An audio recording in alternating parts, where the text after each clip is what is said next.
صباح الخير للجميع وأحد مبارك. الفيديو اليوم مخصص لمايكل نخول. مايكل الشاب اللي كلكن عم بتتابعوا قصته، كلكن عم تدعموه. مايكل عمره 30 سنة، مهندس معماري.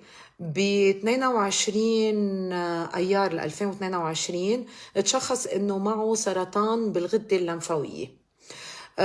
عمل كل العلاجات لإله، أخته طبيبة قد ما فيها قدرت تبعت لحتى تسأل وتشوف شو هي الطريقة الأنسب لتخلصوا من هيدا السرطان. طبعا تجاوب بخلال هيدا 18 شهر. مايكل تجاوب بكل العلاجات اللي عملت له بلبنان وخارج لبنان. انما نتيجة هيدا يعني التشخيصات الثانية بين انه في انتشار للمرض حول الكبد.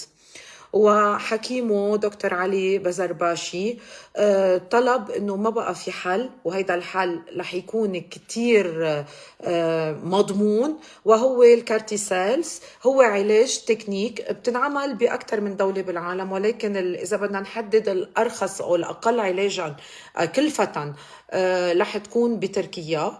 انعمل هلا مثل صرخة من قبل المجتمع كله اللبناني، وتواصل كتير معنا نحن كمان من الناس كرماله، لأنه كلفتها 200 ألف دولار بحكم حجز الأموال بالبنوك والعالم منا قادرة، الأهل منهم قادرين يقوموا بهيدا العلاج. بقى تعممت هيدي من أصحابه وأصدقائه الدعوة والصرخة. ونحن اليوم من سطوح بيروت كمان عم نودي صرخة تنقول إنه بليز ساعدونا لحتى نقدر نجمع لمايكل المبلغ المتبقي.